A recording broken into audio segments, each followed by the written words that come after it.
Ante up, jack that food. Ante up, jack that food. What's happening? What's up? Got that thing fired up. Hope all is well. Welcome in, welcome in. We getting started. We going live and direct all over social media. Welcome in. We're streaming live from Facebook, YouTube, two Facebook accounts, which Facebook be on. I be on the naughty list. YouTube, welcome in. Instagram, I see you. Twitter, Twitch, two Instagram accounts, and YouTube and TikTok. But welcome in, everybody. I'm gonna let some people come in, and then we'll go ahead and get started for whatever questions y'all got.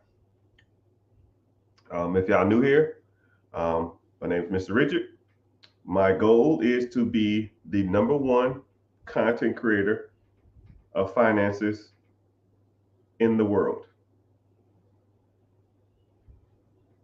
And you see, when I say that, it's not a joke. I'm not playing. I'm not laughing. I want to be, I would say the Black Dave Ramsey. I just want to be the guy. The Tony Robbins of our age, the Dave Ramsey of our age, the Robert Kiyosaki of that our age, the Mr. Wonderful of our age. You know, I think we lack a figure that is not old that can talk about money on any level. You know, when you really think about it, when you think about any other social media platform, there's a niche for all of them. We all have somebody we like. If you think about like Mr. Beast, you think about the uh, you know, KIS, you think about the Jake Pauls, right? We don't have that, to me, for social media when it comes to finances. It's just no, there's not a guy that you think about, to me, when you think of social media influencer finances. There's no guy. White, black, Puerto Rican, Haitian, Asian, whatever. I can't, in my personal opinion, I can't think of one, right? You might have some guys that are dominant. They might be doing their thing, but they're just not known for finances, right? On all levels. And that's what's crazy about this game. You can get a lot of people that do like niche stuff, but you don't get people that will do overall objectives that are good, right? You might can talk to Dave Ramsey, and Dave Ramsey's kind of out of touch. He's out of date. He's old, and he doesn't talk about stuff that's relevant to younger demographic. Or you might get, I know, some other guys, but they're talking about, you know, buying, real estate. Or you might meet another guy, they might talk about businesses. You might meet another guy who are talking about, you know, investing. Or it might be another guy that talks about crypto, right? But there's not one person that can talk about it all. And then what they're doing is they're talking to a specific audience on a specific platform. It's really not streaming. It's just a video. You know how like think about it. Think about like Kai Sinai. Think about Speed. They go live and they interact with their chat. Who's the guy or the girl who goes live and interacts with their chat on live social media, right? They might make some videos and stuff like that. Someone said Dave Ramsey teaches consumers how to be more responsible. Yeah, being more responsible doesn't make you rich. Being responsible means that you have a paid off house at 65 years old and a couple $100,000 in a 401k. And you might not have a lot of bills because your house is paid off now. You might got a little investment saves up, but I mean, you got to sell your house to get access to your capital. So if you don't sell your house, then how do you get access to the money in your house? For money to be withdrawn from your house, you got to have a equity event. You need to refinance, you need to take a HELOC, or you need to sell. or a reverse mortgage. Just because you have a $200,000 house that you paid for 30 years ago that's worth $600,000, you might have $600,000 in equity, but you don't make no money off that. You can't live off a paid off house. And Dave Ramsey is teaching people to pay off a house. And now you have a $600,000 house, but now you got to sell the shit to them, enjoy the money. So what do? You sell it and then you move, I guess, to Florida now. And I don't know about y'all, but house prices here way fucking expensive. So what you gonna do? Buy a house in Florida now? So now you got 600,000. Wow, you buy a house in Florida. Now you just reset your bills. Now your house payment is probably gonna be more. Your house payment on $200,000 over 20, 30 years ago is gonna be the same price as your house payment in Florida today. So are you really saving money? You make $600,000, but now you have a $3,500 house payment, which is $3,500 a year. If you live 10 years, that's $350,000. That's half of the money you saved up from the damn home sale. Move to Thailand? Yeah, Dave doesn't teach you that. That's the point. I can name 5 countries off the top of my head where you can move to and where your dollar gets you more bang for the buck instead of living in America if you wanted to talk about moving to another country. Does Dave Ramsey talk about that? No, he talk about saving up and paying off your house and living off $200,000 in a 401k. That's the difference, my friend. That is the difference. That's what separates me from Dave Ramsey. He talks about being conservative. I talk about getting money and being cheap and being conservative and making more money. So you don't have to fucking move. You know, think about it like this. You have a paid off house. At 65 years old, you got a paid off house that's worth $600,000 and $300,000 in a 401k.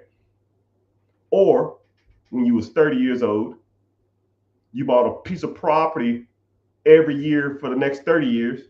When you retire at 65, now you got 30 properties that's bringing you in $500 a month. $500 a month is $15,000 a month, which is an extra $165,000 a year. Now, do you want a paid off house and $300,000 in a 401k? Or do you want to make an extra $165,000 off real estate that you don't got to work for? I'll wait. I already know the answer. And Dave Ramsey's techniques, you can't do that because he doesn't like that. Even though he bought all his properties in the 1980s for $40,000, $50,000, you're not buying houses like that no more. You can't do it. You can do it in some areas. You just got to know where to look. But does he teach you where to look? No, he doesn't. He owns 400 or 500 properties, but he couldn't tell you the best places or the best cities to invest in real estate. So you got 500 properties and you can't even tell me where the best cities to invest my money in? I thought you was the GOAT, Dave. No, he's the GOAT of selling books. That's what he's the GOAT of. Someone said Puerto Rico. Okay, cool. Let's do this. Where do y'all think you get the biggest bang for your buck living? Let's do that since we're on the subject. Where can you go? Let's say if you saved up a certain amount of money. Let's say you made in interest from an account you got $2,000 a month. And the account paid you $2,000 a month every year for the rest of your life, or every month for the rest of your life. What would be the best places to live? Somebody said Puerto Rico. Someone else said Thailand. Someone said Mexico. Someone said, I see you on YouTube. Oh, sorry, TikTok. Someone says Thailand. Someone says Ghana. Utah. Shit, you better live on the damn reserves. Someone says Indonesia, Thailand. Someone says DR.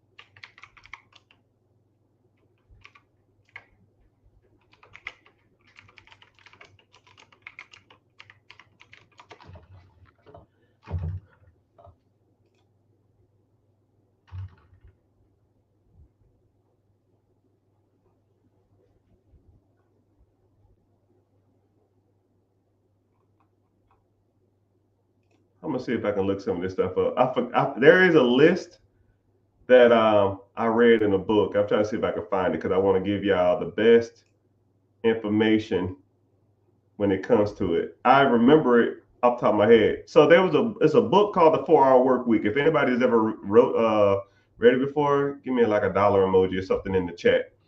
But in the 4 Hour Work Week, it was a guy who learned to live off 4 hours a week. And what he did is he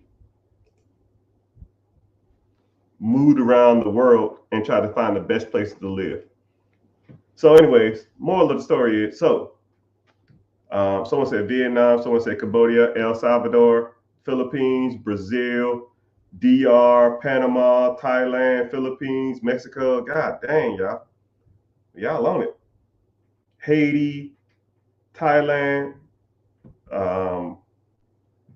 So I want you to think about this too.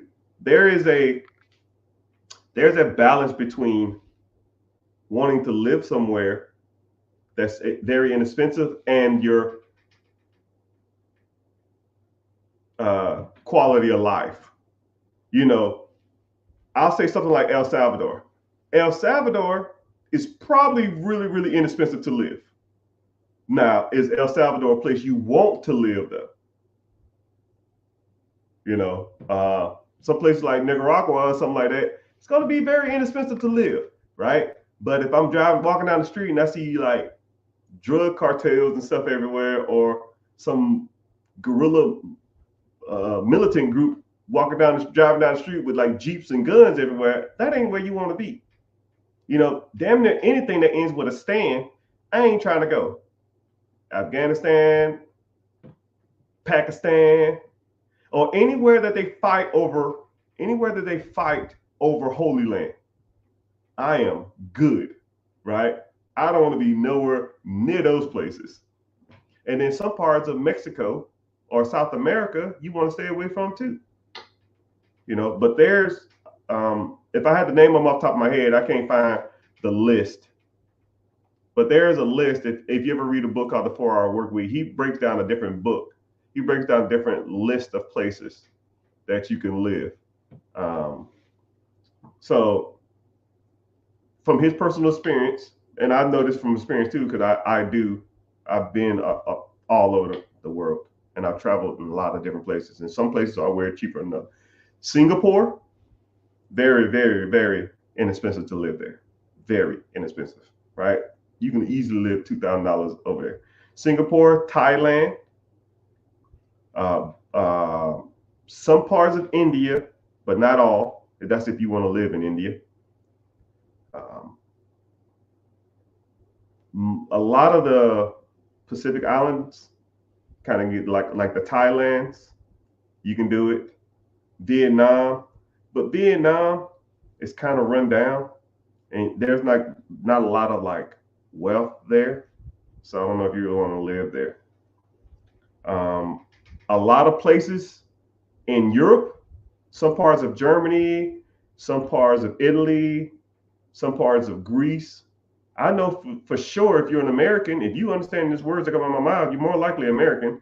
If you go to like, I think it was some parts of France, they will give you a house and give you a stipend of $2,000 a month just to live there, because there's not enough people to keep up the infrastructure of the community. I don't even know if y'all even know that. If anybody ever heard that before, put like a dollar emoji or something in the chat.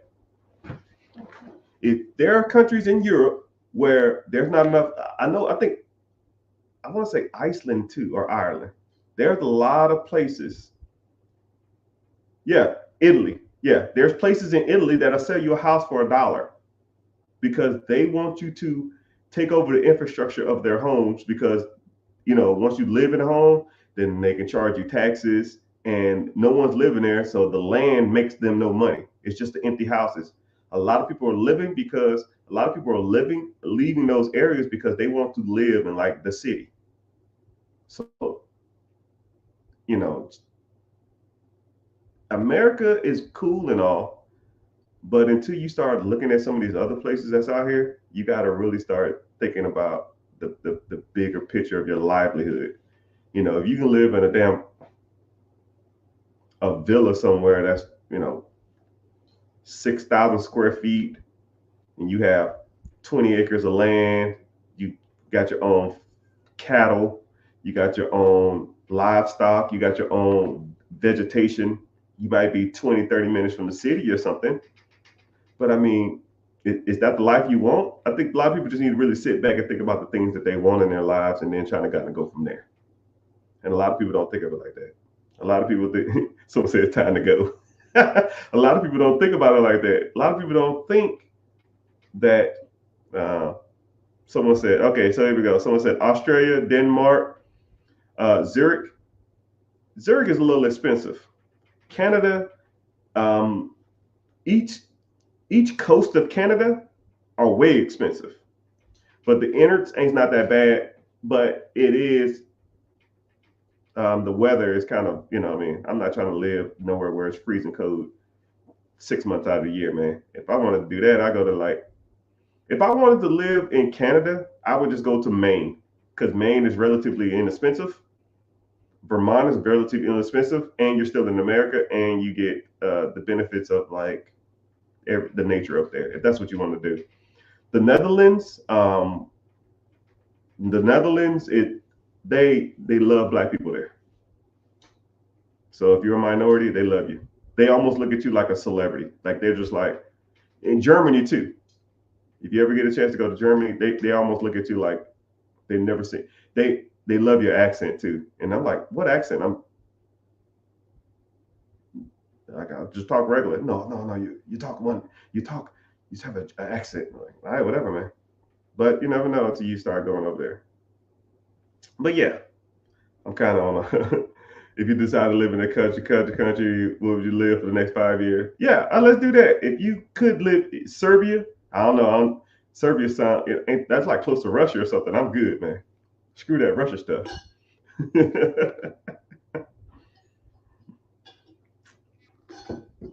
Let's do that. If I had a magic wand and you can live in any country outside of the United States for 5 years, where would you want to go? Right? I want you to start thinking outside the box. Reason I say that is because I just don't want you to. I just don't want you to think that this is the know all be all. There's a lot of free countries out there. There's a lot of countries out there that treat their people better than America. You go to Europe, you don't pay for health care.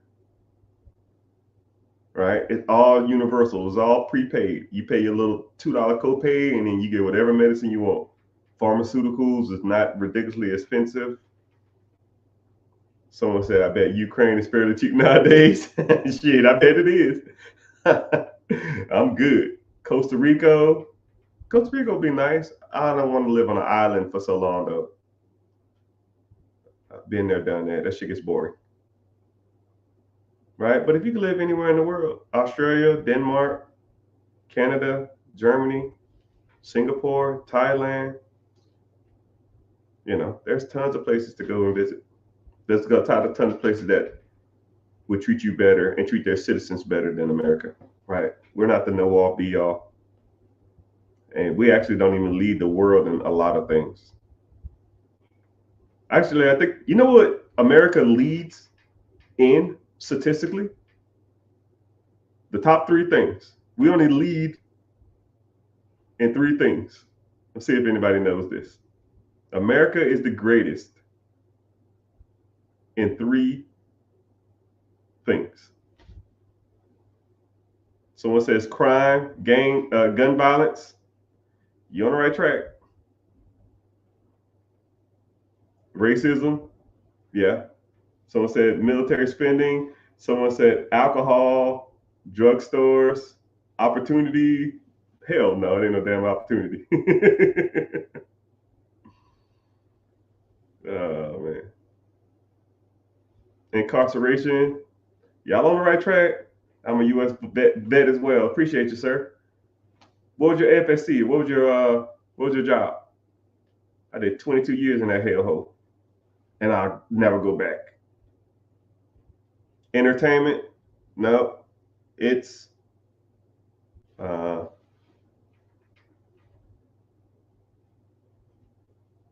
War Incarnation, 12B. Oh, you was Army.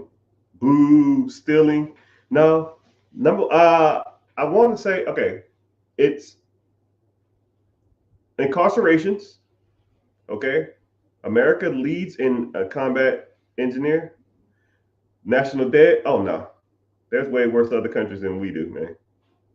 It's well, it used to be. I think we're up there now. It's number of citizens are incarcerated, military spending, three alpha, would you and three delta? Would you cross train or multi AFAC? It's incarceration, military spending, and the number of people who believe in fairies. I can't make that shit up. America has more people that believe in fairies than any other country in the world. Hey man, whatever. So when people like Trump say "Make America Great Again," at what? Believing in fairies, or military spending, or people in jail? I don't. Now I don't hate. I don't. I try not to talk politics because I don't believe in none of that shit. Because I believe I learned about. I learned about. I learned a few years back that the whole politician game is a joke. Because when you start making a decent amount of money, you start interacting with these upper echelon of people, the celebrities. You start interacting with the politicians. You start interacting with governors, mayors, senators, heads of state, secretary of state, uh,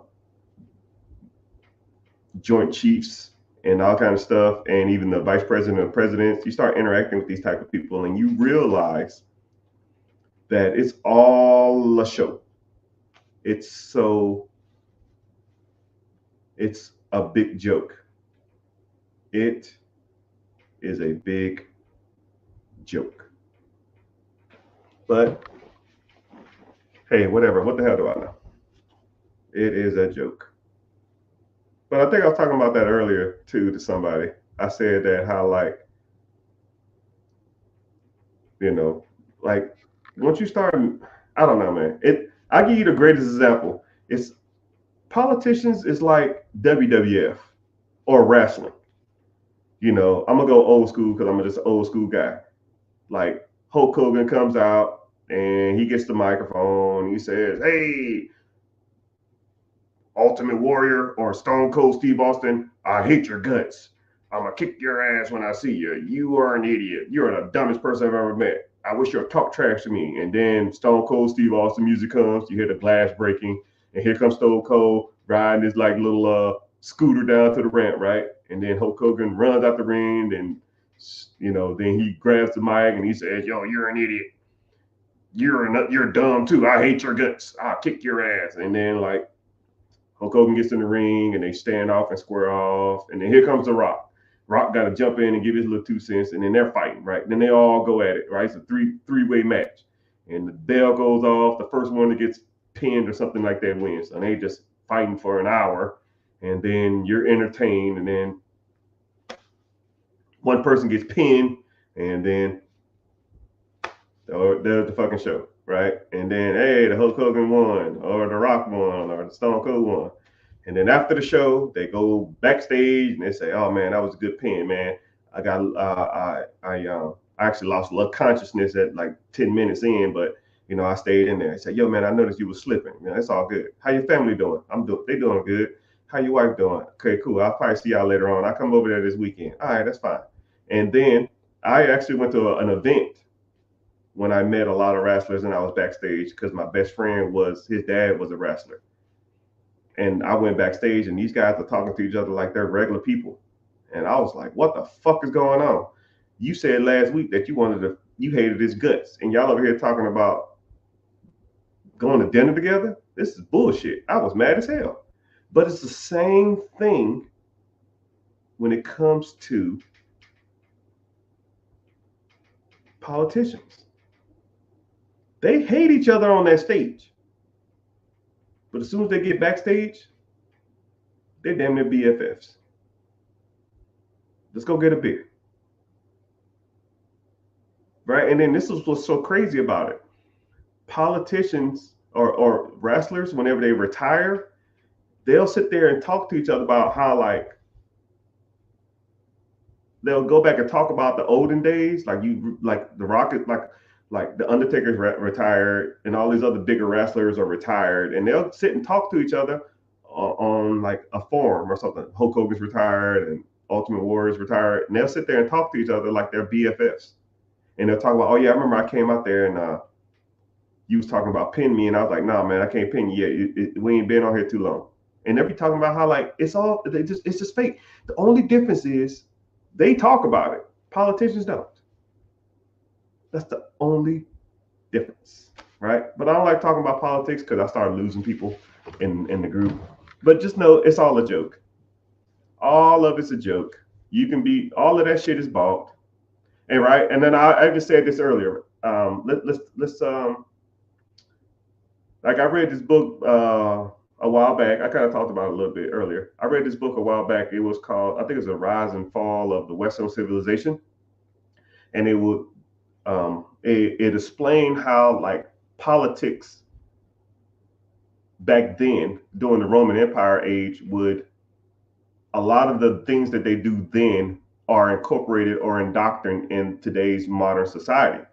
And one thing that Julius Caesar used to say is that when the crowd would get unruly, or whenever things was stress for the people, or if you had to raise taxes, or there was an event to happen where people would want to protest or get unruly, he would do one of two things. He would host a major event at a coliseum, or he would invite a major circus into town. Because when people are distracted, then they're not focusing on the main agenda. When people are distracted, they're not focused on the main agenda. So let's think about it. We are in the middle of an election year, or we're going to get a politician, somebody's going to get voted. But when you stroll on social media, what do you see every damn other page? Every other swipe? Mother Truck and P. Diddy. P. Diddy is every other post. Throw a circus, a host a Coliseum event, and they forget what the real agenda is. Y'all are all just falling victim to beliefs that was indoctrinated from 2,000, 3,000 years ago. That's all it is. You think social media gives a damn about you? No, they just show you stuff to distract you. It's just part of the game, people. Once you understand the game, then you can understand that it is a game. George Carlin said it best. It's a small group. It's a small club, and you ain't invited. And then this is what's crazy, right? I'll talk about this real quick, and then I'm done with the politics. There was a politician. There was 3 politicians that I believed in years ago. One of them, I donated about $7,000 to their campaign. Another politician, I donated a little over 5 figures. And there was another campaign guy that I donated high 5 figures, close to 6 figures. Okay? I'm gonna put y'all on some game. I donated 7 grand, 5 figures, and 6 figures to 3 major politicians. When I did that on all 3 levels, right? One of them was a local guy, one was like a state guy, and another one was one of the big guys or girls, right? I'm not going to say anything names because I don't want y'all to think I'm affiliated with any particular party. Let's just say one was a local guy, one was a big guy, one was a big state guy. You know, whatever a state is, who runs for state, who runs for the big nation ones. Nation guy, a state guy, and a local guy. I donated money to all three, right? Their affiliation almost had nothing to do with it. So I can almost tell you that it, you know, they're Republican or Democrat, it's irrelevant, right? I just believed in the person. I met them before, and I just, you know, wanted to support. When I donated money, them mother cluckers called me or texted me. Their group called or text me comically every 2 days. Hey, how you doing, Mr. Richard? I see you are a VIP donator to this cause. Is there anything that you need help with? No, I'm good. Just showing support. Oh, okay, cool. Let me know if you need anything. 2 days later. Oh yeah, and it'd be a different person every time. I don't know if I was just in that queue or something. I don't fucking know. Is there anything you need? I guess they was trying to get more. Sometimes they was asking for more money, but I was like, yo, get out of my face. But, you know, on all three levels, state, local, the big guy. And then the big guy, I said, you know what? You know what I want? I want the big guy to give me a call. Well, sir, I don't know if we can do that. Okay, well, you're asking me what I want. I want the big guy to give me a call. So somebody who's running for the highest office in the nation, I want him or her to give me a call. Well, I'll see what I can do. Okay, cool. Stop calling me or texting me until you do. They called and I kept saying, I want to talk to the big guy. I'll see what I can do. Anything else? Nope. I want to talk to the big guy. 2 weeks later, yeah, you got an appointment at this time. You can't talk for more than 3 minutes. Stay off these subjects. Cool. I got a call. They put me on hold for 3 minutes. No music, no nothing. Him or her got on the phone, thanked me for my contribution. They asked me, do I need anything? Or is there anything that I can do to anything that I needed? I said, no, I believe in you and I just want to support you. We talked about some other dumb stuff too, but about 3 minutes, maybe 4 minutes. We got off the phone.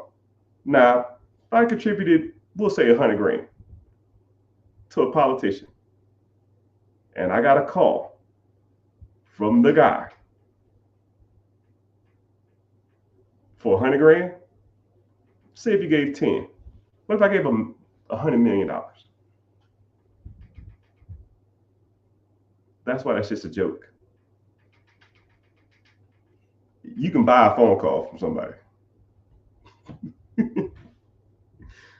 And y'all think y'all little votes or y'all arguing about this shit on damn social media is really affecting people? No. You give up that money, you can make some moves. You give up that money, you can make some moves. But you got to make the money to give up the money. If you're not giving up the money, then you ain't making no moves. What's all good in the hood? I see you. Okay, cool. So enough about that crap. Let's get to talking about some real stuff, right? Real money. Let's get to talking about you and your growth. But I'm gonna give y'all quick chances to hop on other social media platforms because that's how this supports me, right? I don't make a lot from this. I make enough to pay my electricity bill. I'm here. Someone said, I'm here so your YouTube gets paid. That's what I'm talking about. All right. So if you're watching from Instagram, you're watching from, let's see where y'all at. Let's see who's checking in. Checking in. YouTube people in here. I got a couple Twitch people, a couple Facebookers, a couple Twitters or X. If you're watching, I got some people from Instagram. Sorry, TikTok too. If you're watching, click the link in the bio. Watch or go to or search The Rich Get Richard on YouTube. Watch from there. it really helps out me, right? I'm not like a thank you type person. Well, I try to be. I'm kind of a people's person. So I appreciate when people are here, right? But I don't really say thank you a lot, but it really helps me out a lot, right? Well enough because I know if I get that platform pushing more, the more people I have there, the more it pushes me and my objective to become the guy or the girl who streams all day long. Yeah, I could almost, if that was the case, I could almost just sit here and do this all day if it paid me enough. Like if I would get some Kai Sanai money, I'll sell every piece of real estate and business I got and just sit on this damn thing all day. But I don't think I would be there. But that's the objective. Everybody should have a goal in life. Okay, what's happening? I see you. Yes, with multiple E's, I see you.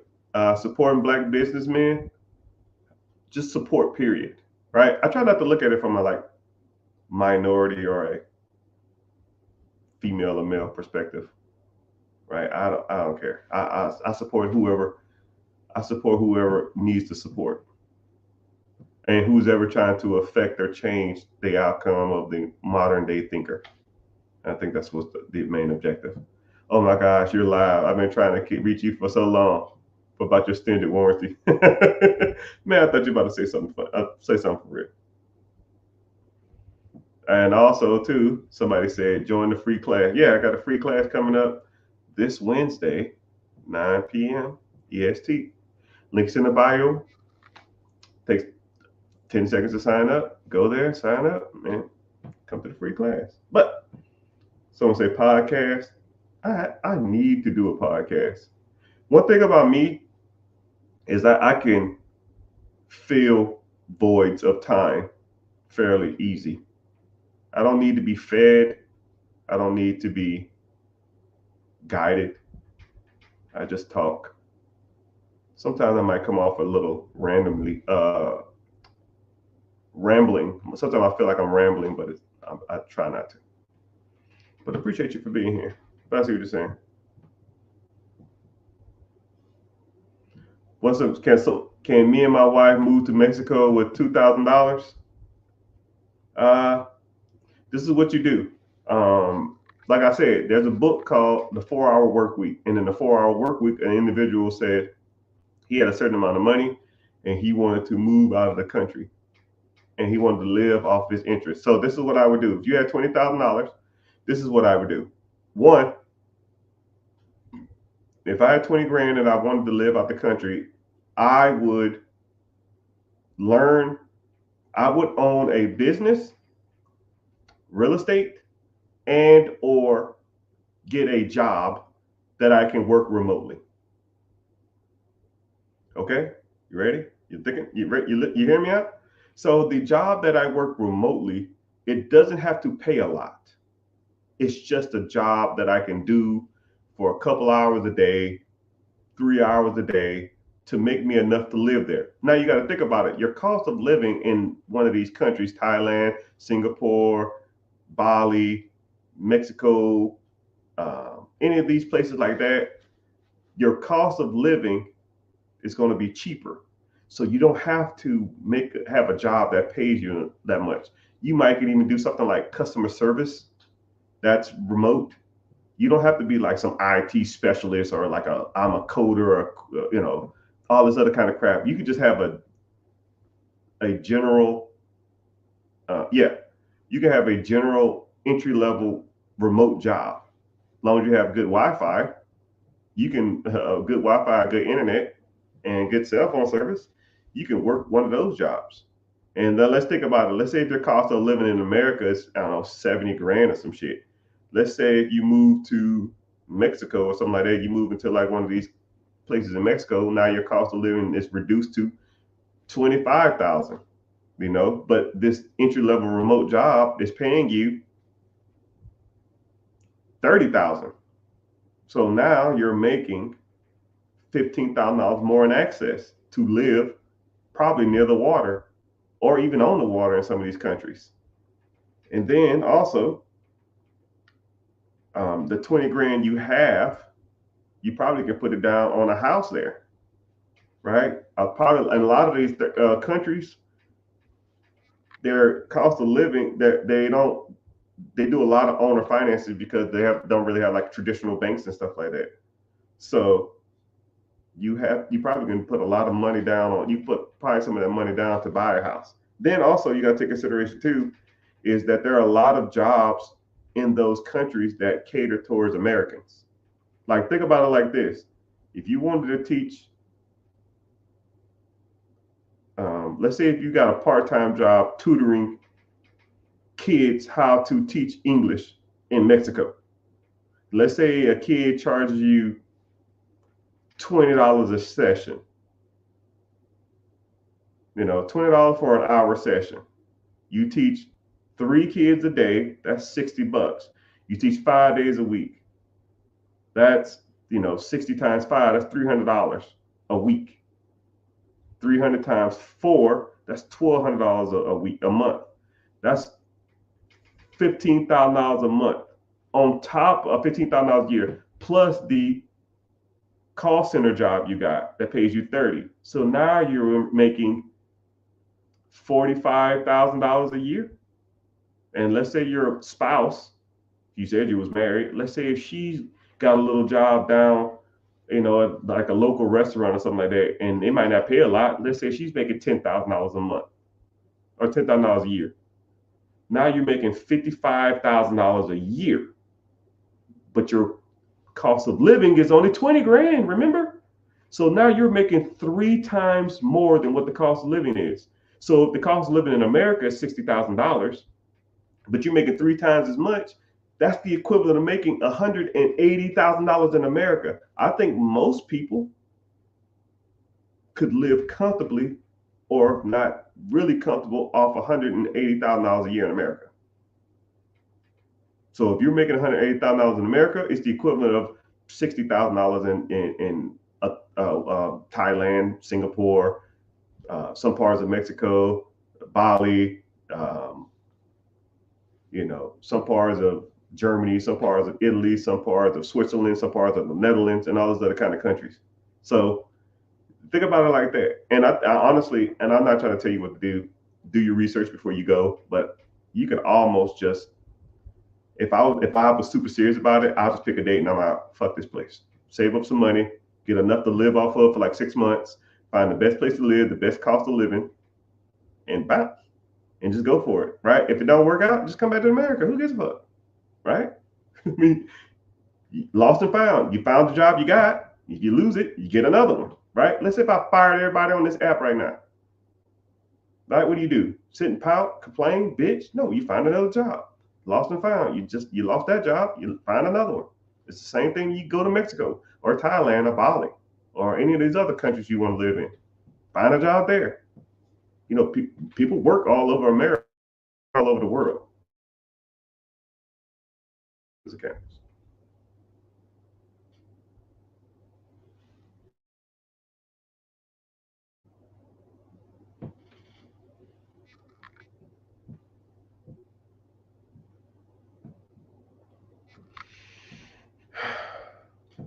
You could also join the military for 4 years. You get 100% disabled,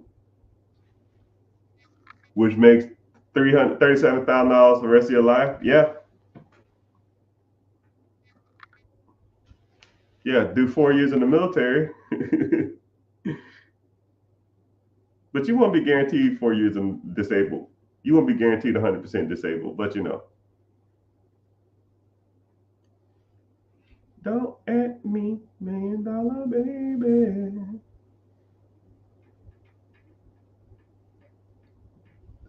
It's type hard how a day to find an official remote job. I don't know about that.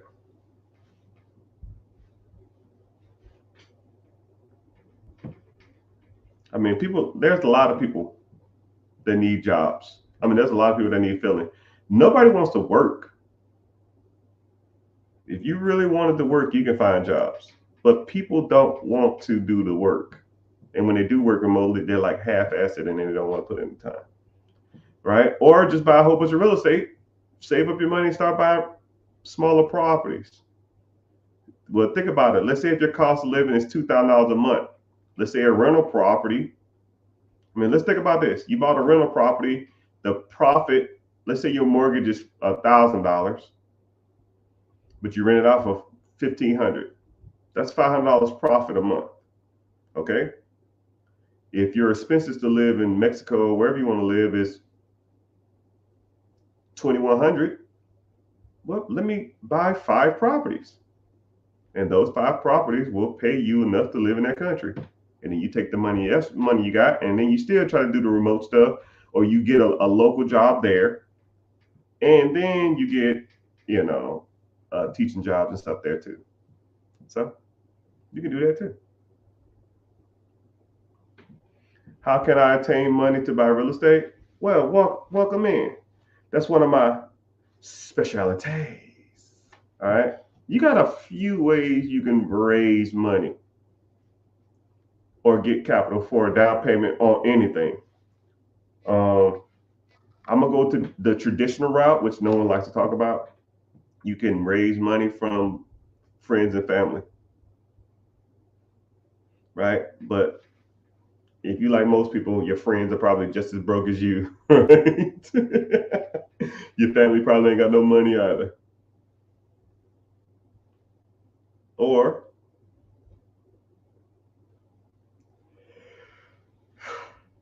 if you don't have money, your friends and family ain't got no money, you can find investors to invest in, which there's multiple places that you can find investors, right?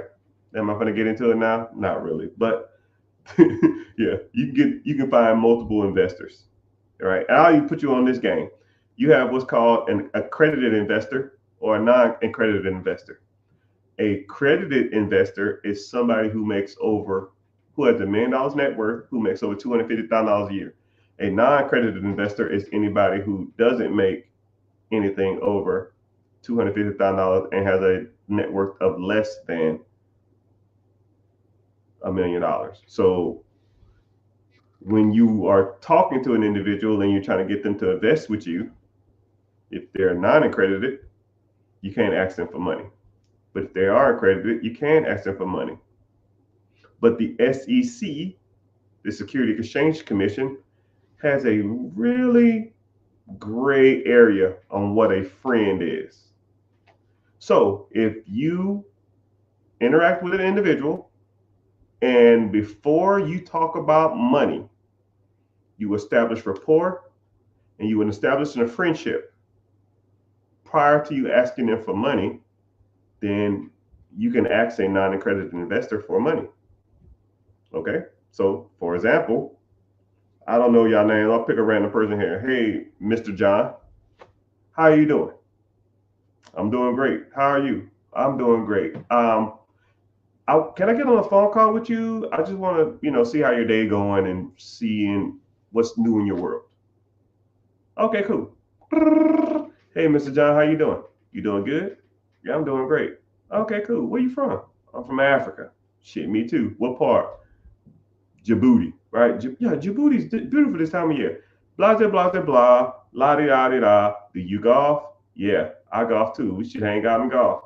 How's your family? Where they from? Blah, blah, blah. Okay, cool. I just want to establish a little rapport with you, see how you doing. I don't really want anything. If you need anything from me, let me know. Cool. Click. Hey, Mr. John.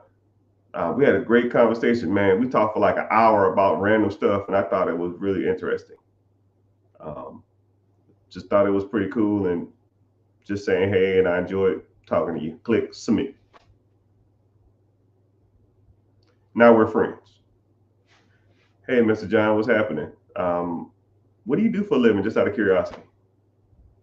Oh, cool. Well, I'm a real estate investor. I invest money, and I'm actually have a fund that I'm trying to raise capital for. If you're ever interested in it, just let me know and I can give you some ins and outs about it. You've already established rapport. They're already your friend. Now you can ask them for money. So there's the difference between an accredited investor and a non-accredited investor. And that's how you establish rapport with somebody to make them your friend so you can ask them for money. And now I don't need to know if they're accredited or not. I don't really give a shit. I don't need to know their net worth. They want to give me $100, $1,000, $50,000, $1 million. We're friends. So their net worth and their social status is irrelevant, or their financial status is irrelevant. That's one way on how to raise money, right? Now, if you want me to sit here and talk all day about raising money, I can, but that's why you learn from people like me on how to raise capital. And if you want me to raise capital from the banks or the private institutions, we can do that too. There's multiple ways you can raise money for real estate, but you need to learn. And who's teaching? Ding, Mr. Richard, of course. You want to learn more? Click the link in the bio, join the free class. Say word, word.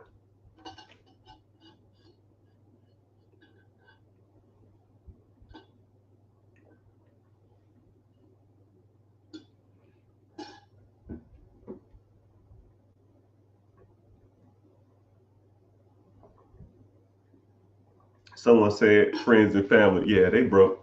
But what's crazy is I taught you how to take a non-accredited investor or just somebody you want to get money from to invest in and made them your friend. But that's part of networking. That's part of going out to people and networking and interacting with different people.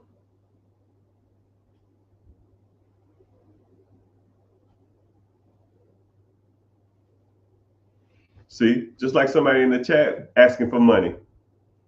Do you know it's illegal to ask non-accredited investors for money? Great talking point. If you are not a accredited investor, it is illegal to ask for money. That's why you don't see people on just TV saying, hey, give me money here, donate to this, give me money. Or you get a random text message or a random email, give me money, I need money. Because the SEC, Security Exchange Commission, do not allow soliciting of money from a non-accredited person. So in theory, somebody is on my live saying, hey, could you give me money to support my family? That, my friend, is illegal. And if the SEC was regulating these conversations that I'm having, which anytime a young black successful person is probably doing something more than just selling fucking music and dancing on TV, I'm sure they're listening to me because I'm giving y'all game. If, if that individual, knew better, they wouldn't be going on random lives and asking for money. And besides, most people are not going to just stop what they're doing and give somebody randomly money. First of all. Second of all, you already, it's, and then I'm gonna put you on some game. And a lot of people don't want to hear this, but I'm gonna put you on, even though you probably just came in here, left your message and left. I have a weird saying. And it's going to sound insensitive, but it is the truth. I never have pity for people who bring stuff upon themselves. If you have a problem, you should be able to figure out how to get out of it. You made the bed, now you lay in it. Now, I'll tell you like this. If that individual who asked for money and me swap roles, 3 years' time, like I would give them everything in my bank. I would give them everything in all my income. I would give them all my businesses. I would give them all my real estate. I would give them all my investments. I would give them all the houses, all my lifestyle, all of it. 3 years. They'll be right back to where they are. And I'll be right back here. It's actually proven in a book. They actually did a study at Cornell, proved that in about a 5.5 year period, if all the money was split up and divided up amongst everybody and dispersed equally amongst everybody, 5.5 years, everybody will be right back to where they are. Because people who do the same shit that they're doing now, they're going to continue to do. And the people that are doing better, bigger stuff are going to continue to do bigger and better stuff. You took all my money away and gave me $100 and a pickup truck and a cell phone. I'm gonna continue to buy real estate. I'm gonna continue to buy businesses. I'm gonna continue to invest in the stock market. I'm gonna continue to be conservative. I'm gonna continue to not spend all my money on bullshit. And I'm gonna continue to do the same shit I'm doing today. And the person who asks for money or the person who looks for handouts are going to continue to look for handouts. They're going to continue to look for ways out of stuff. They're going to continue to ask people for money instead of trying to go work for it or get their own bag. And they're going to continue to do the same shit that got them in that predicament. And over time, they will fall behind. Consumptions, probably gambling, gluttonous, and all the same shit that they've been doing is going to get them to say right back the way they were. I don't make the statistics, people. I just know them. I don't make this stuff up. You can't make it up. You think about it like this. Every time you get your income tax money, if you get income tax money, and you say, yo, when I get my income tax money this year, I'm going to do better. This is the year. I'm finally going to make it. And as soon as you get that income tax money, 3, 4, 5, 6, 7 weeks later, it's gone. To paying bills, take a vacation, pay off some debt, get caught up on a car payment, get some new tires, the same old shit. And then, man, where'd that money go? And then next year, I'm going to do this again, right? That's 10 years from now. You do the same shit every year for the last 10 years, and you're not getting anywhere. Why? Why? Because you're doing it wrong. No one's taught you that that's not how shit gets done. Money that you can afford to take to zero, you need to invest. Not pay off bills and take fucking vacations.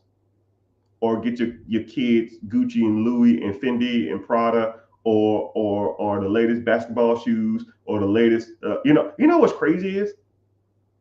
I know motherfuckers are broke, but every year for Christmas, they got every fucking PlayStation, toy, game, everything under that Christmas tree. When I see these kids in school, they got the latest Jordans, they got the latest Supreme book bags. The kid be having the freshest haircut. I was in Walmart the other day. I seen a fucking 6-year-old kid with a pair of Jordans on. I seen a 6-month-old kid with a pair of Jordans on. The mother clucker can't even walk. What the hell you got on Jordans for? Jordans. They will literally grow out them shoes in the next 6 months. And then I looked up how much baby Jordans cost. They're like $40. You got the cleanest kid on the block. And then I'll see that kid that have a polo outfit on. I'll put that at $40, $40. I'll see 30-year-old, 6-month-old kid with a pair of Jordans. That's another $40. They have a little bracelet on. I get that a couple $100. They got a little necklace on that say their little nickname. Man, Bug, June, little rail, little pump, little dump, little whatever that bullshit say. They got $400 damn necklace on. This kid walking around with $600 worth of shit on. Ain't even said mama yet. But that kid clean though. That kid is super clean. But then the mom don't know where the next paycheck gonna come from. Who priorities are wrong? And then when that kid gets older, all they're gonna associate value with is items. Gucci polo, Hellcats, necklaces, grills. I was on social media the other day and the dude was like, yo man, 2 more payments and I can finally get my grill off layaway. You're saving up to put gold in your mouth. If that ain't the most ignorant shit I've ever seen in my life. But I guess I'm the bad guy. Call me the bad guy. Oh my goodness. How about 2 more payments So you can. I got 2 more down payments so I can buy this house. How about 2 more payments and I'll have 6 figures in my investment account? But the bad part about it is it had like 30 likes. I don't know what's worse, the motherfucker who put it or the motherfuckers who was liking it. It's crazy. It's nasty out here. It's it's crazy work out here. It's nasty. But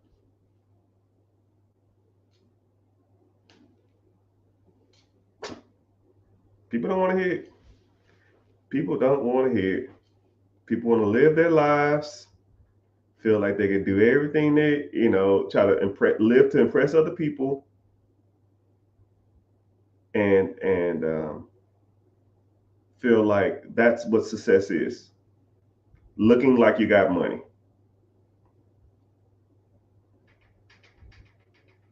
Looking like you got money is why the majority of African Americans will never have anything in life.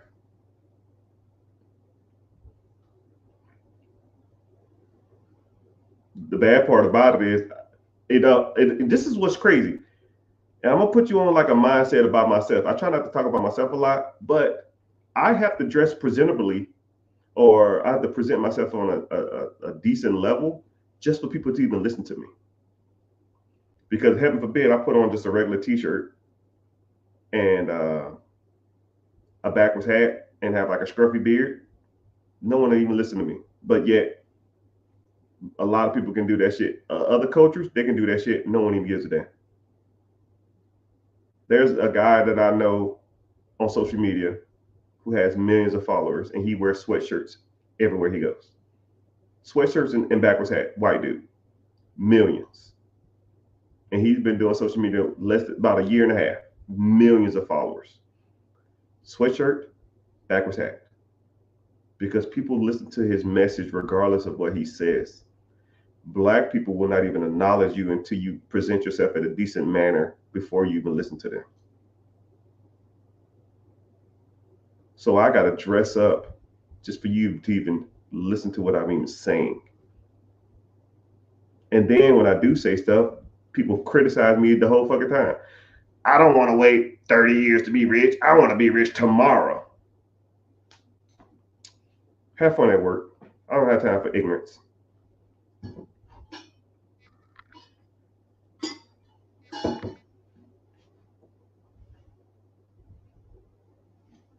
Someone said, "Who's still buying grills?" Oh, buddy, shit, them shits are huge. You must let me see. Yeah, your profile picture look white. Yeah, you're a white guy. Black people love that shit. Grills, necklaces, jewelry, Jordans. Gucci is a little played out now, but Louis, any of that shit, man. There's a lot of designers that I've never even heard of, but people be wearing that shit and be spending $300, $400 on a pair of jeans that just has a whole bunch of rips in it. And I'm just like, yo, bro. Right? I guess maybe when you're in high school, when you're just young and dumb, but anything beyond, I'll even kind of give you college too, somewhat. 23 or after college, that shit's over. We're done with the damn designers, unless you got it. If you ain't got the money, we're done with it. And even when you got it, it's even pushing it. Even if you got it, it's still even pushing it. But it is what it is, man. It is what it is. But I hate feel like I'm rambling. What questions y'all got, man? Let's talk it up. I feel like I'm just beating down people. I don't like to beat down people. I'm here to encourage, motivate, and inspire, and guide y'all upon y'all journeys. But every once in a while, you gotta let people know y'all are messing up. You are messing up. For the individual who was asking for money, listen to this if you're still in here, which I doubt. I want you to get off here. I want you to go get a good night's sleep. Okay? Because because tomorrow will be the first day for the rest of your life that you're going to get to work. You get you a pad and paper just like this, and you carry that shit with you all day long. And I want you to write ways you can make money in this book. And I don't want you to do any of them for a week. This is your planning week. Things that you can do. This goes for everybody too. Things that you can do to make extra money. Right? And coming onto people's lives and ask for money ain't the answer. Right here. So I'll even give you some answers. You can walk people dogs. You can babysit people dogs. There's an app called rover.com. I know a person whose full-time job is to take care of people's dogs. They go over to their house, they watch their dog while they're out of town.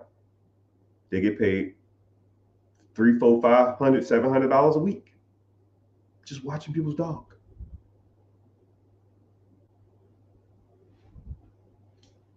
You come into a live and ask for money, but you can go babysit somebody's dog and make a couple $100 a week. You can do free cycling. Go to Facebook, find free stuff, take it off people's hands, clean it up, sell it to someone else, plus a delivery fee. You can go mow somebody's grass. You can go babysit someone's dog. Babysit someone's real kids. You can do hair. You can be a tutor. What are you good at? What could you teach somebody? You speak a second language? You good at math? You good at English? Tutor somebody's kid. $20 a day for an hour, twice a week. That's $40 extra,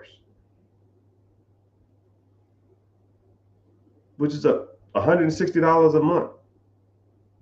To do what? Talk to a kid for an hour? Actually, that metric isn't even unattainable. If the kid either excels or doesn't excel, you can't even check your metric.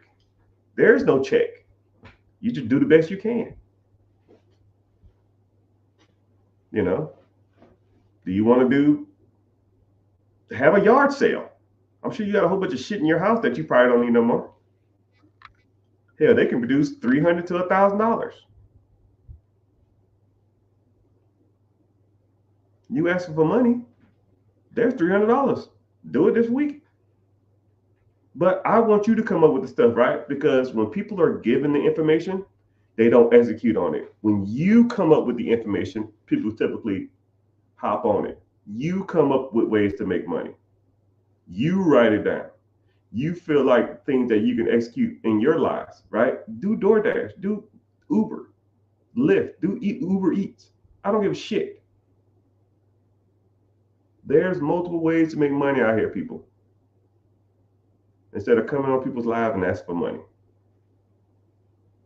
You can figure this shit out. I did it years ago, and I can do it tomorrow if I wanted to. And then this is what's crazy.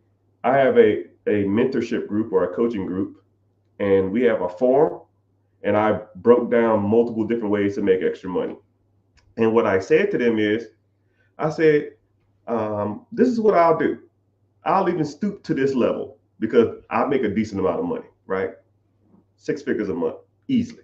So I will even, for this week alone, I will do free cycling just to show you that you can make money doing this. 1 week, actually I didn't even do a week. I started on Friday. By Monday morning, I made almost $800. I took free shit on the internet, delivered to somebody else, 3 days, $800.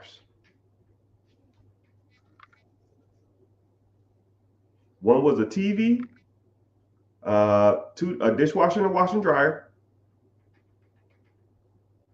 and a treadmill.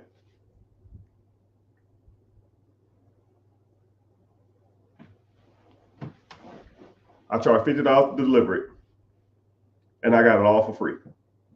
I might spend 5 hours max. I might spend a little more. I probably spend like 6 hours. 6 hours for $800. That's $150 an hour. I think it's $150 an hour. No, $125 an hour, something like that. Yeah, $125 an hour. Now, who in here makes $125 an hour? Raise your hand. Who in this chat makes $125 an hour? If you don't, your job sucks. You're looking at your job wrong. If I can make over a weekend $800, you are spending your time doing the wrong shit. Okay? I want y'all to think about that too. I do Uber and Lyft part-time.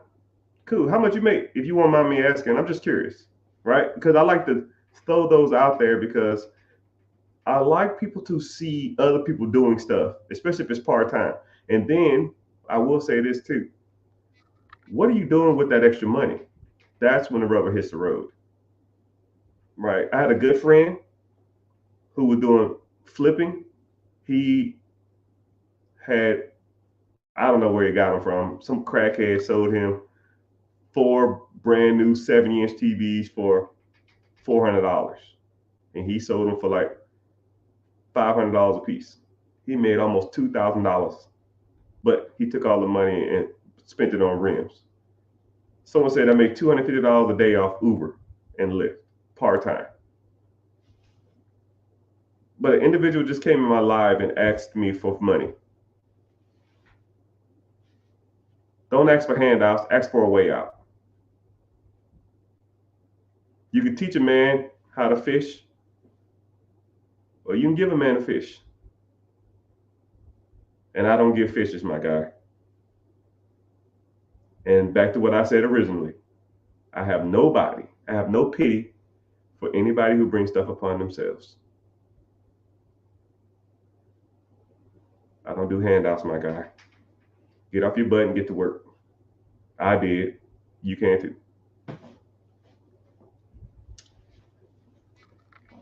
Yeah. Pretty easy, right? But yeah, man, what y'all got for me, man? Y'all gotta talk, man. Come on, man. I hate rambling. I hate feel like I'm beating y'all down. I need some questions, preguntas. For example, I worked 4 hours and made $120, 9 rides. 5 hours, $120. That's what? $25 an hour. Right? You got some taxes and some fees or something in there, but I mean, still. Versus what? Sitting around watching football? Come on, people. I need a girl who's ride.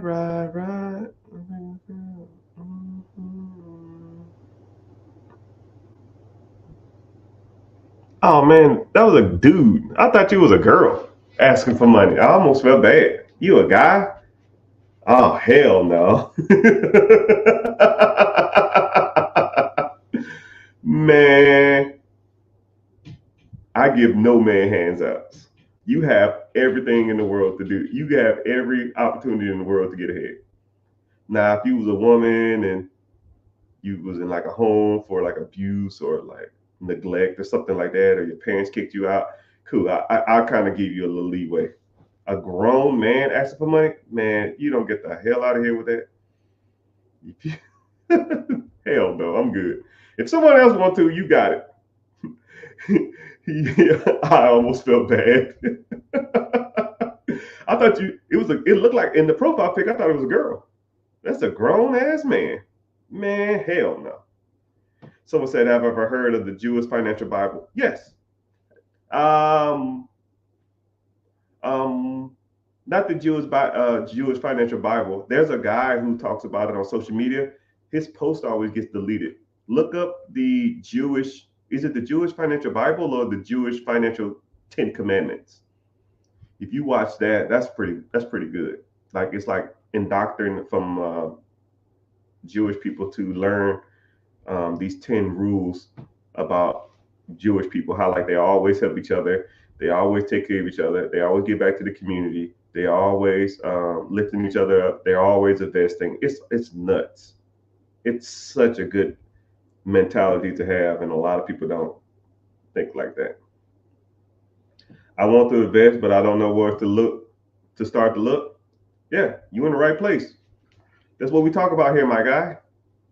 But if you want to learn more, you want to break down some details because I don't know what kind of investing you want to do. I don't know if you want to get into real estate. I don't know if you want to get into buying your own business. I don't know if you want to start a business. I don't know if you want to get into um, 401k, IRAs, mutual funds, ETFs, stocks, bonds, crypto. I don't give a shit. Whatever you into, man. We talk about it. Man, I got something in my mouth, man. I keep spitting it up. Someone said, I don't know which one to truly focus on. Yeah, all of them. Right? Start. This is the easiest approach. If there's 3 doors, let's say there's 4 doors. Okay, one door is cracked, one door is closed, one door is locked with 4 padlocks on it, and one is locked with barbed wire around it. Which one are you gonna open up first? If I told you all 4 of these doors will give you financial future or financial stability and financial gains, right? But then you go to the door that's cracked. Someone said the cracked door, self-explanatory. But now you go to the cracked door, and it probably weighs 200 pounds, 300 pounds, and you're just like, man, damn, I got to open up this door. This is going to be hard. I thought it was going to be easy because it's cracked. But in theory, I guess it is the easiest door. So now you come to Mr. Rich and you say, yo, Mr. Rich, my financial goals, you told me to go through this door. How do I get this door open? I said, glad you're listening, son. Let's start working on some different techniques to get this door open. And then I'll give you the techniques. You go work on the door. Get more techniques, you work on the door. More techniques, you work on the door. And slowly but surely, that door is going to start opening up more and more and more and more, right? It ain't got to open up a lot, just enough for you to get in.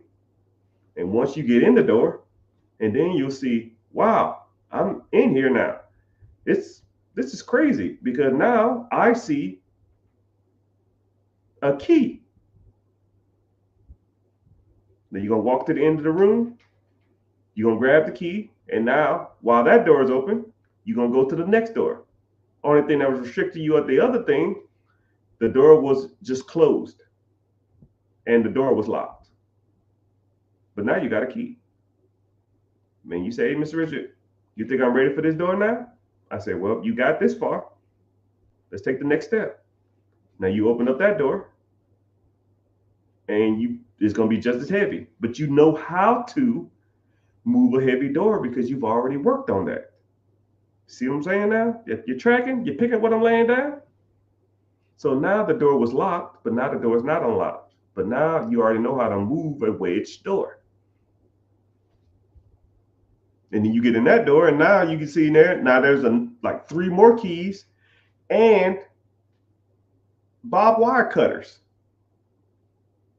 And then you come out the other door with the barbed wire on it and all the damn chain locks on it. You say, hey, Mr. Rich, I never cut barbed wire before. And I say, okay, let's learn. Don't stab yourself. Let's go get some gloves. Let's get some protective equipment on. Let's cut this wire off, right? And let's remove this wire. Now you got the wire removed. And now you got 6 different locks, but you got 6 different keys. Where do you start? Start with lock number 1. Hey, that key didn't work. Okay, will you quit? No. Okay, keep trying. And you keep going, you keep going, you keep going, and you keep going. And then one day, you'll look back and you say, damn, I got all 4 of these doors open. And I'll say, yeah, it took time and it wasn't easy, but you worked through it. You problem solved and you figured the shit out. That's how investing is, people. It ain't just like a door that's wide open. You're like, okay, cool, let me go in here. And you just open up the door and it's just in there and you just learn. And you got it, boom. That's it. Wow, that was easy, right? No. You got to work through some things. It's going to take some time. It's going to take some patience. It's going to take some education. It's going to take some mindset changes. And it's going to take some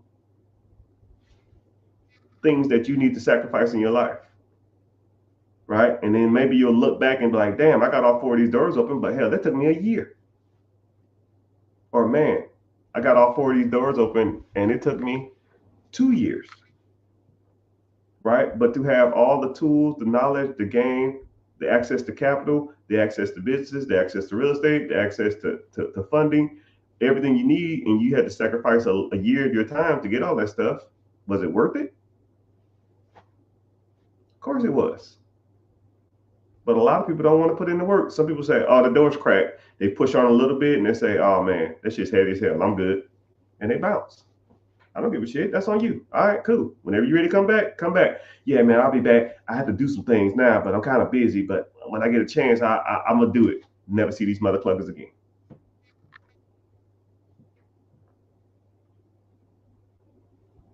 With all this technology, do you think getting into animation, is it a good business to move forward?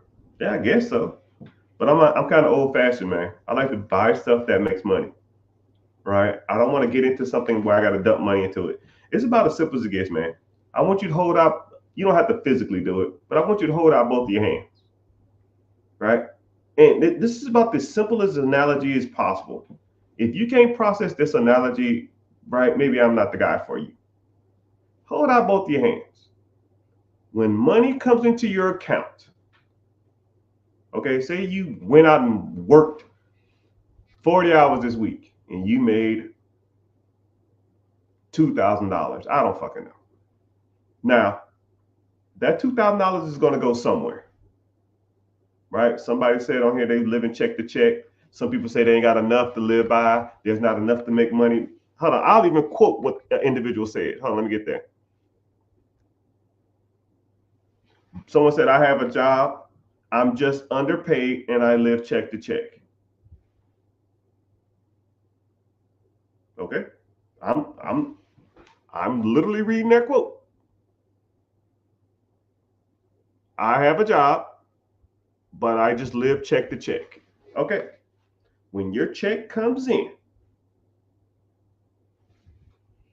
2 things are going to be consumed, or 2 things are going to be purchased, or 2 things are going to be allocated. Your funds are going to be allocated in 2 different ways. 1 and 2, A or B, up or down, yes or no, black and white.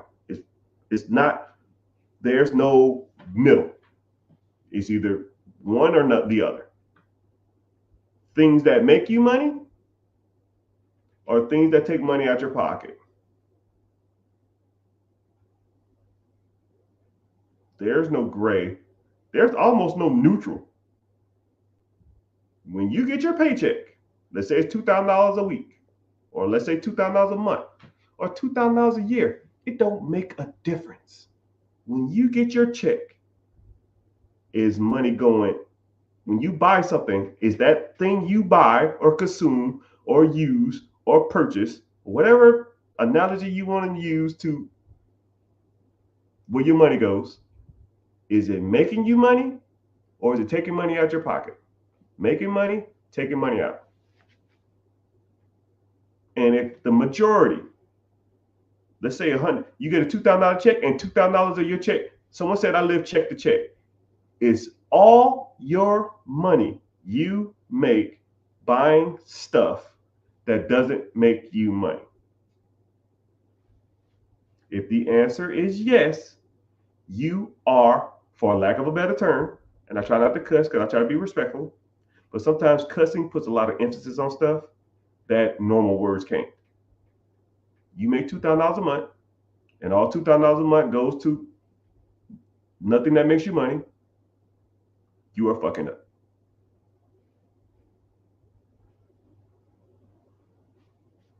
There's no easy way about it. There's no if and buts. It's about as simple as it gets. If you make $2,000 and $2,000 out of your account every month, and nothing was purchased that makes you money, or gonna make you money in the future, you are fucking up.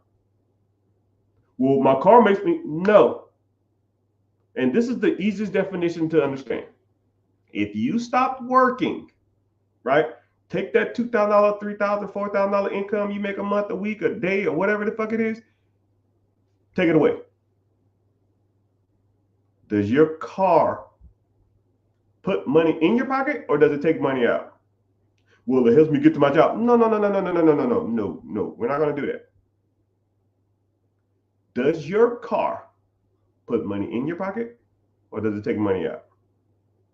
Well, my car works up. You see what you're doing? You are justifying your misthought logic. A person is telling you what to think and and how to go about it, but yet you are justifying your bad decisions.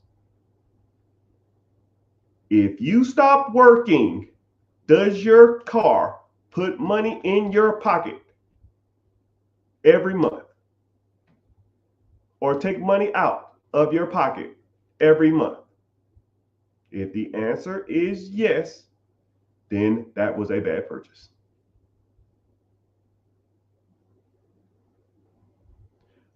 You got a house payment? Oh man, see, I need a place to live. Does your house take money out your pocket or put money in your pocket? Well, I need a place to live. I didn't ask you that, dog. Stop justifying and answer the fucking question. You put money in your pocket, it takes money out. It takes money out. So if I bought the house down the street and I rented it out, does that put money in my pocket or take money out? Well, that will put money into it. So you purchase houses the wrong way. Maybe you should purchase a rental property before you buy your first property. What about Netflix? That Netflix account putting money in your pocket or taking money out? What about your cell phone? What about your internet? What about Hulu? What about DoorDash? What about Amazon Prime?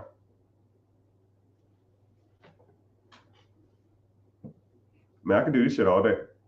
What about Time Warner?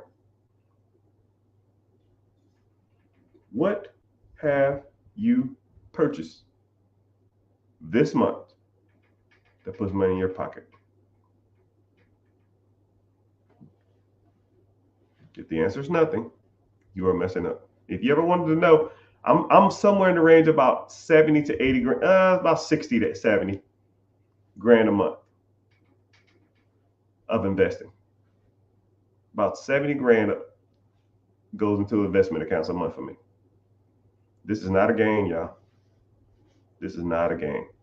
Now, I easily could have just keep a half of that, 35 grand, go get a Hellcat, go get a Scat Pack, go get some Lambos, and all other kind of shit. But some people focus on the big picture. Some people look at the big picture, right? To me, the Lamborghini and Scat Pack and Hellcats won't give me value.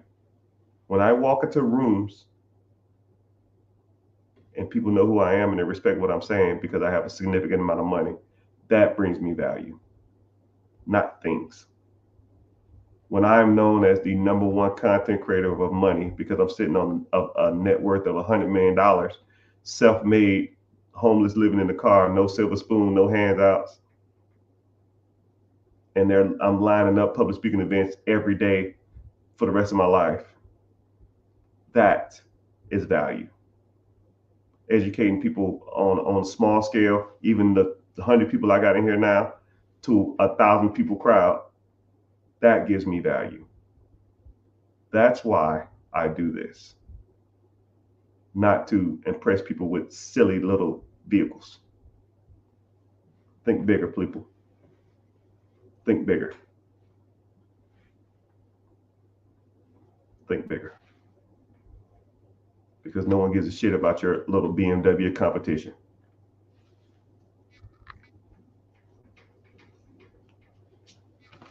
But if you're the number one source in the world for one thing,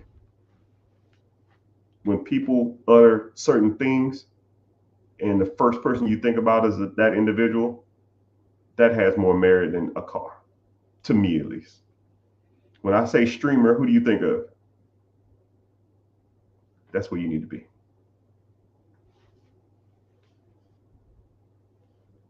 When I say TV preacher, who do you think of? That's where you need to be. When I say professional athlete, who do you think of? That's where you need to be. When I say great public speakers, who do you think of? That's where you need to be. You only got a short time on this world. And if Hellcats bring you joy, Gucci bring you joy, vacations bring you joy,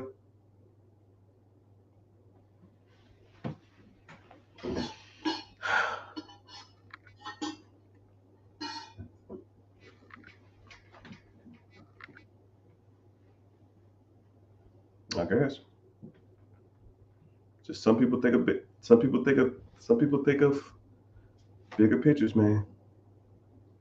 Some people just, they're destined for more. You know? But yeah, y'all don't want to hear that shit. Anyways, I'm looking to get into Vanguard VO. Yeah, do it. Just take all the money that you make from your dang Uber, put it in that. Don't eat off your profits. You know what I mean? Someone says ET. ET's good. But I'm not knocking ET. But ET, when ET talks, it's not practical. You know what I mean? It's not tangible information. So I'm gonna put you on another level of public speaking, right? When you're a great public speaker, you recognize what great public speakers say and do. And I'm not gonna knock anybody because I can respect anybody's game. But I want you to think about this. When public speakers talk, like I'm talking to you now, is what I'm saying tangible and practical? Meaning that it's doable. Or will it get you ahead in life? Just like somebody said, I want to open up a VOO account. Yes, you should open up a VOO account and you should invest your extra money from driving Uber and driving Lyft to that account because it's free money. You went out there and earned it, but you need to start putting up extra money. That's the extra money you're putting up. That is practical. That guidance, anybody can go do what I just said. When E.T. and Tony Robbins, and when they talk, they're like, you should have the great minds, like David Goggins, great guy. Who's gonna move the boat? You got to dig deep. What the fuck does that mean? You got to want it. What the fuck does that mean? You got to give it your all. What does that mean? You got to want it more than anybody else. Okay, cool. I want it more than anybody else. How's this helping me? You got to, you got to dig deep. Motherfucker, you just said that. You got to want it more than anybody else. Oh, okay, dude. Oh, okay. Oh, okay. You lose me, man. Right? A lot of people, when they talk, now E.T.'s a good guy. I support all people, right? Especially minorities. A lot of his information is motivational and not practical. Really listen to these people talk. Y'all devote hours and hours and days to people that's talking about this type of stuff. Only reason I'm talking like this now is vaguely because y'all ain't answering no questions. He's laughing. Yeah, you're laughing because I'm making sense. It's only funny because it's true, right? You asked me a question about, someone just said, do you know anything about owning parking lots? Sure, yes. Let's talk about parking lots. So I'm gonna go on a rant about parking lots and how he or she can get into parking lots. You see what I'm saying? There's multiple. Okay, cool. Let's go on a rant. This is practical. You can apply this to your life. If you want to get into parking lots, you can do one of two things. You can either buy an existing parking lot, preferably downtown, pay people to park there, or you can, but someone said Les Brown.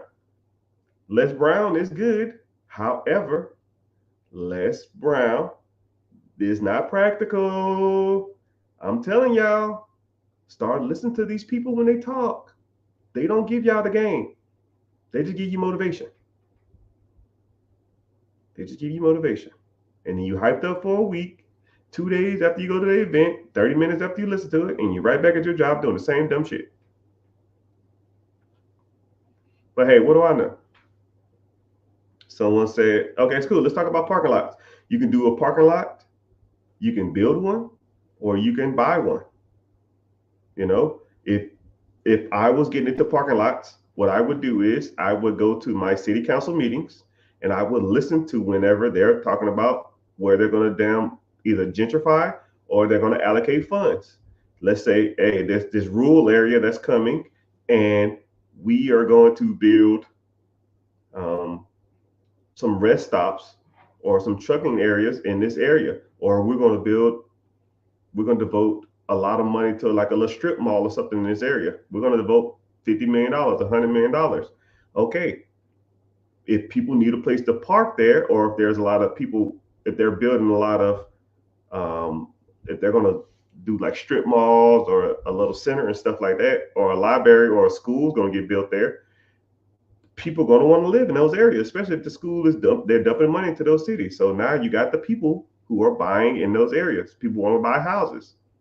And if people are buying houses, truck drivers make up a large percentage of those people. If truck drivers need a place to park their vehicles, then you cater towards those areas, or you cater towards those areas where a lot of truck drivers are prevalent. If I'm sure you can look up the demographic on where a lot of truck drivers live and start buying up areas in that area. I had a good friend who knew he sat on the city council, or his brother sat on the city council, and they said, "Yo, Amazon is going to build a distribution center in this area." So what he did is, and he was after they was building, he noticed like a lot of the trucks was parked on the side of the road. So it was like a 4-lane highway, and all the trucks was lined up on one side of the road, having to wait to get into the parking spots. So he said, "Well, shit, I'm gonna buy a fucking lot across the street." He cut it down and he paved it, and then cars started parking in his lot. And then he said he went to Amazon and said, "Hey, yo, y'all cars are parking here, right? We'll do this. If y'all can just rent the lot out to me, I'll rent out the lot to y'all, and you can park your trucks, you can park your vans, you can park your little trucks or whatever kind of vehicles y'all have here in this area, and y'all just pay me a monthly fee." And they said, "Cool." So he did that. And then he noticed that a lot of the vehicles was either broke down. So then what he did is he noticed that a lot of vehicles was broke down, and then people was coming in and out of there. And then he put up security lights and he put up little cameras and stuff like that. And he noticed that people was coming on and stuff like that. So Amazon asked him, "Yo, man, could you like police this area better, because people are breaking into our vehicles?" He said, "Okay, cool. It's going to be a more because I got to hire a security guy." So they put a little fence there. They go up and down, and they hired a security guy to be out there and walk the lots. And he got a bigger contract. And then he noticed that people was coming on to repair the vehicles. So he said, "Hey, y'all got a guy to come on and repair all these different vehicles. Y'all got 5, 6 different guys coming on these lots. Why don't you just give me the contract? I own a I own a maintenance company. I own a maintenance company. My maintenance company will service all your vehicles, service all your 18 wheelers, and will service all your Amazon trucks, right? And we'll do the maintenance. We just pay a flat fee for the maintenance. But if you need any detailed work, we'll just bill you monthly. But we'll do all of the basic maintenance contingent upon how many vehicles you got." And we'll say, "Okay, cool, deal." This guy didn't even have a he didn't have a company. So what he did is he went out and bought one. He went to a guy that was selling one right down the street, and he bought it. And he told everybody in here, "Yo, man, y'all wear what y'all want to in here. And that's what y'all was doing before. Every car that's in here now we're going to get rid of. We're not servicing any more regular cars. We are an Amazon affiliate, and only thing we're going to service is Amazon cars. And then he had to tow the vehicles back and forth, so he went and bought a towing company too. So now all he do is service Amazon vehicles and service their 18-wheelers if they need them from a parking lot. And all he did was identify there was a parking lot needed in an area. Now that parking lot now makes him roughly about $2 million a year. And all he did, he saw a need. So what did we learn here, people? About parking lots. And that's the difference. Les Brown is good. E.T. is good. Tony Robbins is good. David Goggins is good. It's motivational. That is practical information. And anybody can go out there and use that information to apply it to their lives. That's the difference between me and them. And that's why I will be the greatest motivational speaker when it comes to finances in the world. Mark my word. Say word. Word.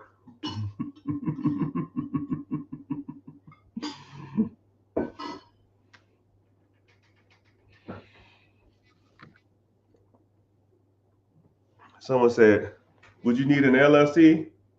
Yeah, you don't need an LLC to do anything, but I would have an LLC or S Corp or C Corp or sole proprietorship to do whatever you need to do. But it's your world, man. But you need the stuff, man. Thoughts on active duty military having a real estate license? You don't need it. I bought and sold hundreds of properties with no real estate license. If you want a real estate license, you can do it. What are you in, man? What branch you in? Mr. Corey? Mr. Dean? Don? Dean? Dillon? I'm about to get off here in a minute. I've reached my quota. Empty trailers can also be used as real estate. Now here we go, more practical information. Trailers don't hold their value. They're almost the equivalent of a car. So the longer you have a trailer, the least amount it's worth. The trailer is not worth a lot. A lot of times when you buy real estate, the land that it's on is worth anything. So I'm not gonna go super in detail, but I'll tell you this. If you want to buy trailer homes or mobile home parks and all that kind of shit like that, you want to get into mobile homes, if it doesn't have land, it's not a deal. Mobile homes at the parks, the parks charge you $600 a month just to be there or some shit like that. $500, $200, $500, $600 a month to be there. They're making all the money. If your trailer is on your land, then you make the money. Bing. Someone said Air Force. Yes, sir. You see that? You see that salute? You know, you can tell when people in the Air Force, if you ever want to know if anybody ever was in the United States military, ask them to salute. If anybody ever salutes, and they do look like this, they do like anything like this, like this, like this, like this, any of that weird shit. No, here we go. So take these two fingers and you put them right at the tip of your eyebrow. Okay? Take your hand out and you tilt it at a 45-degree angle. This is the proper military salute. This arm has to be flat. Boop. With a hat, same two fingers, it goes right here. It's one of my pet peeves when I watch movies. 45-degree angle, arm straight out. When people salute in movies, they'll do shit like this. Yes, sir. They'll be way out here, they're way out here, or they'll be like right here, or they'll be at their ear, or it's not even at a 45 degrees, it's straight, something like this. If I ever was anywhere and I thought that people was not truly in the military, I'll say, hey man, give me a salute. Render a salute. And if they don't go to attention, 45 degree at the feet. If they have a hat on, 45 degree here. No hat on, 45 degree here. You can tell you was Air Force when you say Army. Yeah, the real branch. Chair Force, homie. Anyways, yeah. First of all, you need to be maximizing your TSP, Roth, not traditional. But I can't tell you what to do, but I can tell you what I would do. If I was still in the Air Force, I'll be maximizing my 401k, not sorry, my TSP. And I would get into my allocations on tsp.gov and download the free app TSP, Daily TSP. And I would track all my investments. You default into the C fund. Sorry, you default into the G fund, which traditionally produce 3%. But I think they're defaulting to a life cycle fund now because all the other shit's whack. But I would still transition all my funds to 35% life cycle, and then maybe get into like S fund and C fund.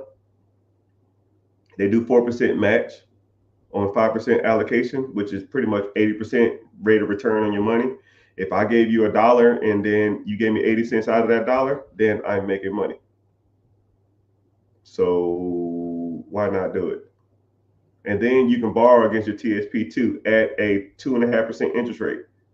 And you can borrow 50% of it, but you can take that fund and you can actually go to your bank and borrow 90% on it at like 8%. So if I was you, I'll be trying to max out my TSP, and then one day I take that TSP money and then allocate that money to buying real estate and businesses. Sound like someone knew what they were doing. Sound like someone did it before. Sound like somebody has experienced in that area.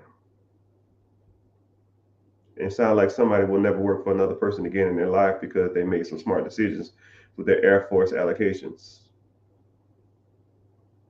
And also, if you active duty military, I will be capitalizing on, if I was also Air Force, I'll be capitalizing on my VA benefits. I'll be going to school full time because full-time student in the United States Air Force active duty, you get $250 per college credit. If you take mini semester, you can take 2 classes. That's $1,500 every 8 weeks. Then they pay for your schooling, and then you can do what's called you can do Pell Grants, and the Pell Grants will pay you the equivalent back. So now you can make $1,500 every 8 weeks, which breaks down to about $750 a month. You take the $750 a month and then you invest it into IRAs and all that other kind of crap. So you go to school full time and you maximize your TSP, which gives you 80% return on your money. And then you're making an extra $750 a month to go to school full time. And people are like, damn, bro, you got a lot of degrees. No, I do have a lot of degrees. I only have a lot of degrees because they paid me to go to school, right? And I'm gonna milk that damn cow. Say word. And let's say you get a 4-year degree, $750 a month times 12. That's almost an extra $12,000. That's almost an extra $10,000 a year. You take the $10,000 and you invest it. After 4 years, you have 40 grand. You went to school for free. On top of your 5% TSP contribution, let's say 5% is $500. They're going to give you $400 just for investing in it. So now you got $900 a month. 9 times 12, that's another $10,000. So after 5 years of doing that, you have $50,000 in an IRA or index fund or mutual fund, and you got another $60,000 in your TSP. It's crazy out here. Now you got $110,000. Now you can go to the banks and get what's called a portfolio loan. You go to the bank and get a portfolio loan, they'll give you 80, 90% of the value of the portfolio. Well, how much you got in your portfolio? You got $100,000. You take the $100,000, you take the $90,000 from the $100,000. Now you buy, I don't know, a piece of real estate. Let's say it's 60 grand. You put $10,000 down, but you got $90,000. Now you buy 9 properties. 9 properties that pay you $500 a month. It's $4,500 a year, $50,000 a year. on top of the $100,000 you got in your TSP, plus the $100,000 you got in your mutual fund, and then the money that's coming in from your rent pays back the loan, the portfolio loan. And you did all this in 5 years while got a full-time military active duty, and you got a 4-year degree from your school choosing. So you look like on paper, wow, you got $100,000 in investments, you got a 4-year degree, and you got 10 rental properties in 5 years. It's not a motherfucking game. It's not a game. It's not a game. I hope you get in the game. That's practical. Tony Robbins ain't teaching you that, is it?